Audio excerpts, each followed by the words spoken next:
excited to walk into the studio with you because not only has he studied what I wrote, but he asks the most challenging, intellectually provocative, and important questions of any radio host in the United States. So it's a real honor to be here.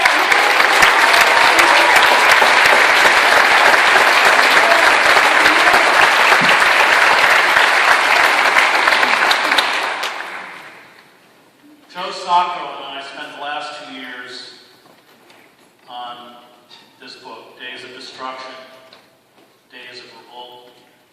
And the book, in many ways, comes out of previous work. My publisher, The Nation, calls it part of a trilogy of Empire of Illusion, The End of Literacy, and the Triumph of Spectacle, and the Death of the Liberal Class.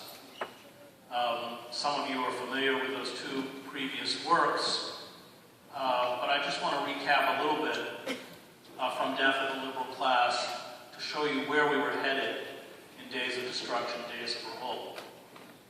I had written a book for Knopf on the press. It wasn't my idea to write the book, it was Knopf's idea, and for every writer in the room, it's a good lesson as to why you should never write somebody else's idea. I turned in the manuscript to Knopf, and they read it, and they hated it, and they said that they would publish it after they assigned an editor to excise the negativity. Now, I actually happen to believe that the commercial press, including the New York Times, although it is certainly an elitist publication that has many deep and endemic flaws, is nevertheless a positive force within the society.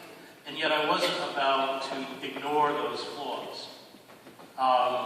There's sort of an unwritten rule at the New York Times you ingest if you are to survive at that institution, and that is do not significantly alienate those on whom we depend for access and money.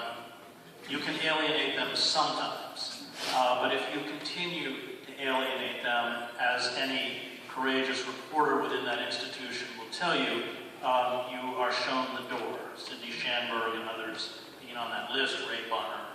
And finally, of course, my own confrontation with the newspaper. And so I got Nation Books to buy, I get half of your advance, roughly, and I got them to sort of pay that off and take the book. And in that process, I realized that the collapse of the press was part of a general collapse of liberal institutions. As you, when you read from that section, the Democratic Party, labor, public education, New York City used to have City University, one of the greatest universities in the country, destroyed by Nelson Rockefeller, and that's just now been writ large across the United States.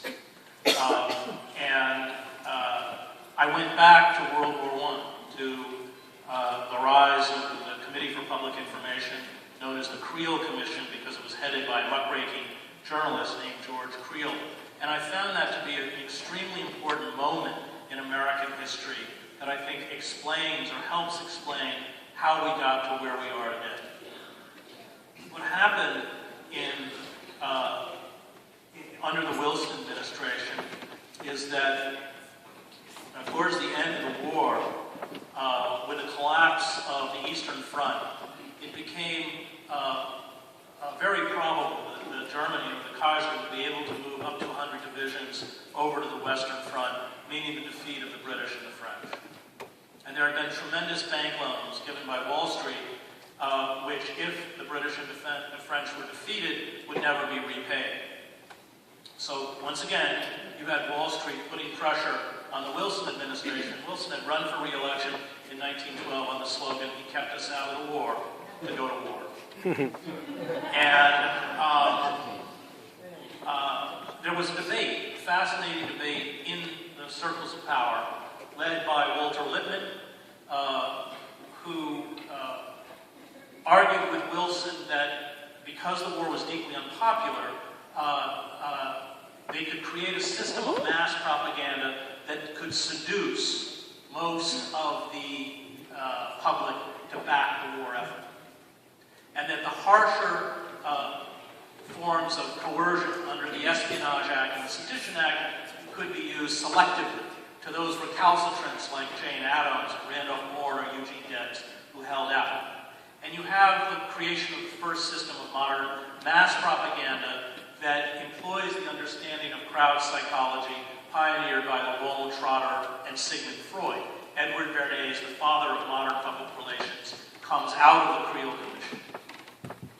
And that's where you get Lippmann's book, published after the war, Public Opinion, which uses that phrase, manufacturing consent. When Chomsky and Herman write their book on the press, that's where they get the title from.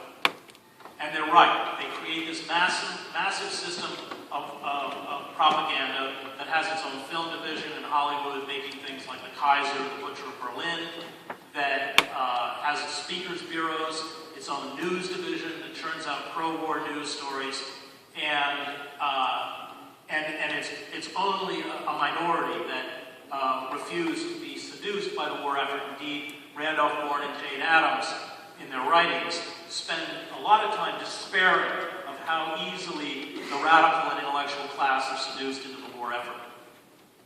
Now, there's a writer who's not read much anymore, who I admire very much, named Dwight MacDonald. If anyone of you know Chomsky's formation as an election, you'll know that MacDonald ran a magazine in the late 40s, I think it was, for 5 years called Politics, in which he published Bettelheim, Hannah Arendt, George Orwell, and others. And Chomsky's political awakening came from reading Dwight MacDonald's Politics. And MacDonald makes two important points about what happened in World War I. Because, of course, the pro-war effort didn't just sell the war, it broke the radical movements themselves. And MacDonald writes that the war was the rock on which progressive radical movements, which, as Howard Zinn has pointed out, have always been the true corrective to American democracy, were obliterated. After the war, they used the harsher measures of the coercion in the Espionage Act against, of course, the Wobblies, Emma Goldman and Alexander Berkman are deported.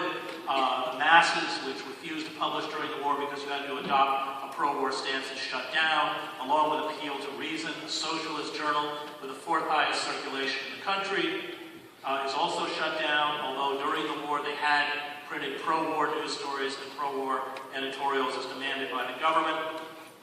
And we enter an age that MacDonald calls the kind of the psychosis of permanent war.